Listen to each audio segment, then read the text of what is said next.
En la actualidad estamos acostumbrados a tener tan fácil acceso a la fotografía que se nos hace difícil imaginar lo complejo que resultaba al principio del siglo XIX capturar imágenes dentro de una cámara. Luego del descubrimiento de Daguerre, se desarrolló una nueva técnica, colodión húmedo. El daguerrotipo se utilizó, como decíamos, hasta entrado la segunda parte del siglo XIX, y con lo que se encontraban los fotógrafos era con la dificultad de lo que implica hacer un daguerrotipo, que es un proceso muy complejo desde la técnica. Es muy difícil ser buen daguerrotipista y era un proceso muy caro, ¿no? Y entonces requería, muy poca gente podía acceder a los materiales para hacer daguerrotipos y dedicarse a la fotografía, ¿no? Entonces, varios científicos de la época y también fotógrafos que estaban trabajando con la fotografía empezaron a experimentar con diferentes materiales, particularmente cambiando el soporte. Lo que pensaban era, bueno, el calotipo de Talbot es una buena idea desde el concepto del negativo-positivo, pero el papel no es un buen soporte, entonces tendríamos que cambiar el soporte. Así fue como empezaron a experimentar con cristal. En vez de usar un papel como soporte, que el soporte sea un vidrio. Se descubrió el colodión en 1840, que el colodión es algodón de pólvora disuelto en solventes y ácidos. Se genera como una miel transparente que al contacto con el aire se evaporan los solventes y queda una lámina de plástico.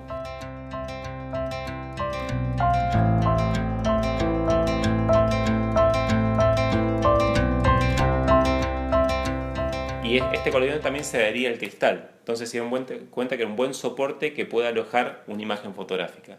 Entonces lo que hicieron en esa época, particularmente dos inventores, que son Gustave Le Gray y Frederick Scott Archer, por separado los dos descubrieron el proceso de colodión húmedo. Lo que hicieron estos dos fotógrafos y estos dos científicos fue justamente con los descubrimientos que ya estaban dados, unirlos, juntarlos y lograr el proceso de colodión húmedo.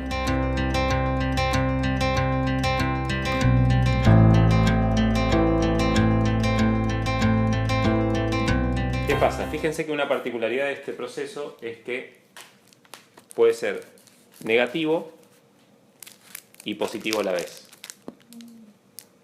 Si vos le pones una superficie negra detrás, ves una imagen positiva. Entonces funciona como positivo directo, pero a la vez también funciona como negativo.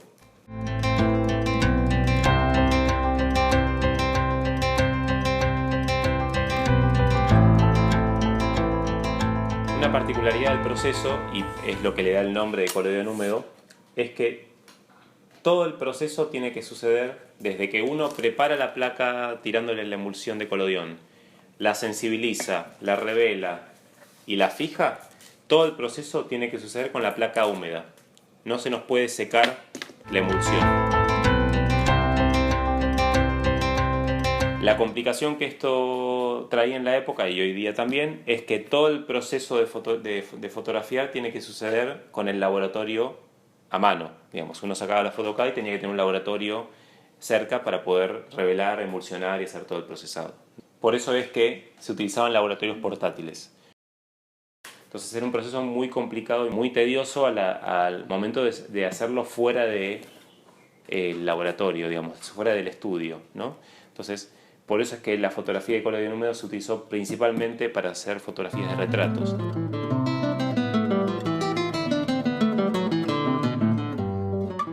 Y las vistas eran trabajos de profesionales que se dedicaban a hacer vistas de paisajes o de culturas o de ciudades para vender a los aficionados a la fotografía que querían tener imágenes de ese paisaje o de las efigies egipcias o de las montañas de Francia.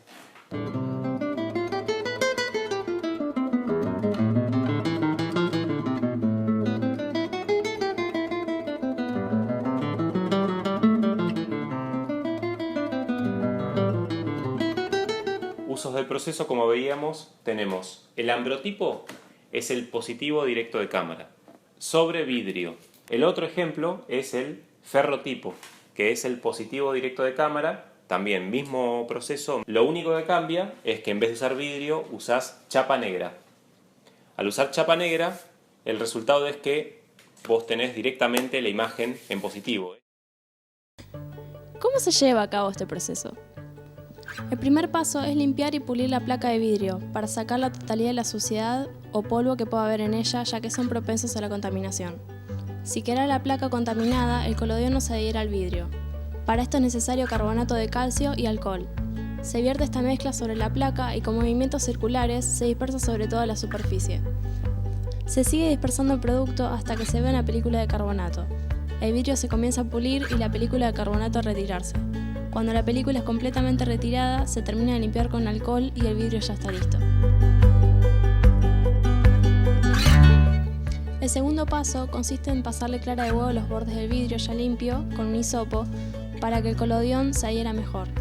Ahora estamos listos para verter el colodión. Se toma la placa y se vierte el colodión, llevándolo hacia las esquinas para cubrir toda la superficie. Toda la superficie debe estar revestida con colodión. El exceso de este será vertido de nuevo en el frasco.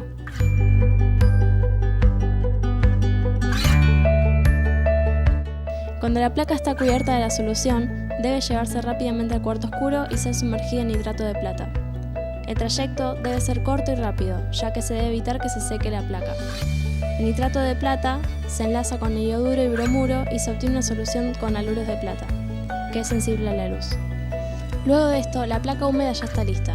En el cuarto oscuro se coloca en el chasis y se lleva a la cámara para captar una imagen. Con el fotómetro calculamos el tiempo de exposición necesario. Retiramos la tapa del lente y comenzamos a contar. Es importante que la persona fotografiada esté realmente quieta, porque puede tomar unos segundos. Cuando el tiempo haya pasado, retiramos el chasis de la cámara y lo llevamos al cuarto oscuro.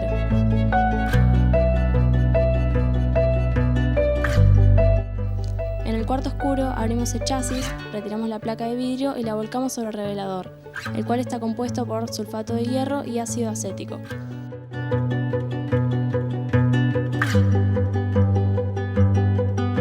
El revelador convierte los granos de haluro de plata que han sido impresionados por la luz en plata metálica.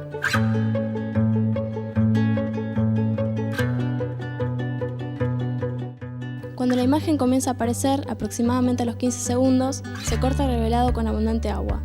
De no cortarse el proceso de revelado, la placa seguiría oscureciendo y se arruinaría la imagen. Luego se sumerge en agua aproximadamente un minuto.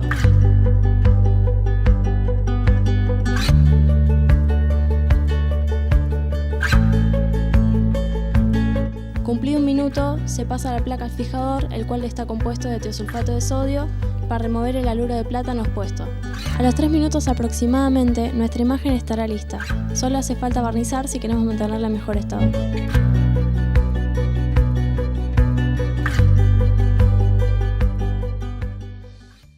El colodión húmedo fue desplazado de la técnica y del uso de la fotografía por el gelatino bromuro, la placa seca de gelatino bromuro, que fue el primer proceso industrial fotográfico, por así decirlo. ¿A qué voy con esto? Es que uno no tenía la necesidad de, desde la artesanía, generar la imagen, como es el colodión y como vieron en el taller, sino que uno podía tranquilamente comprar una caja con diferentes placas de gelatino bromuro, cargaba la cámara y realizaba las fotos sin necesidad de tener que trabajar con la materia desde la preparación de los químicos. Este proceso fue un avance de suma importancia para la historia de la fotografía, ya que permitió que no solo las personas adineradas pudieran acceder a estos procesos, sino que las personas de otros poderes adquisitivos más bajos tengan también la oportunidad de fijar un momento en una fotografía, producida a través de este medio. Como vimos en la sala inicial, la importancia del colodión en el descubrimiento en la fotografía, el descubrimiento del colodión en la fotografía y en la historia de la fotografía, en un principio dio la posibilidad de que se masifique la fotografía a nivel social, porque el proceso que se utilizaba en esa época era el daguerrotipo, y la realidad es que el acceso al daguerrotipo como reproducción de imágenes era para una élite muy pequeña, tanto desde el punto de vista de la sociedad, de quienes podían acceder a la fotografía, como también desde el punto de vista profesional, porque hacerse de los equipos y de la técnica para hacer daguerrotipos era algo muy costoso. Gracias al colodión, en un principio con el ambrotipo y luego con el ferrotipo, cada vez más gente tuvo el acceso a la fotografía como una profesión, como también a la fotografía como una afición de tener una imagen de uno mismo, ¿no?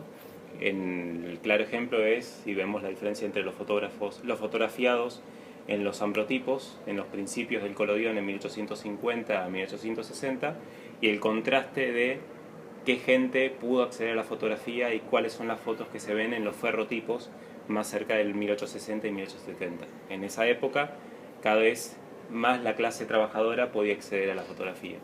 Hoy en día resulta imposible pensar que una persona podría llegar a tener una fotografía en toda su vida. Con el avance de la ciencia y la tecnología, los mecanismos de fijación de imágenes han evolucionado a tal punto de haber pasado de ser un arte privilegiado a un arte popular.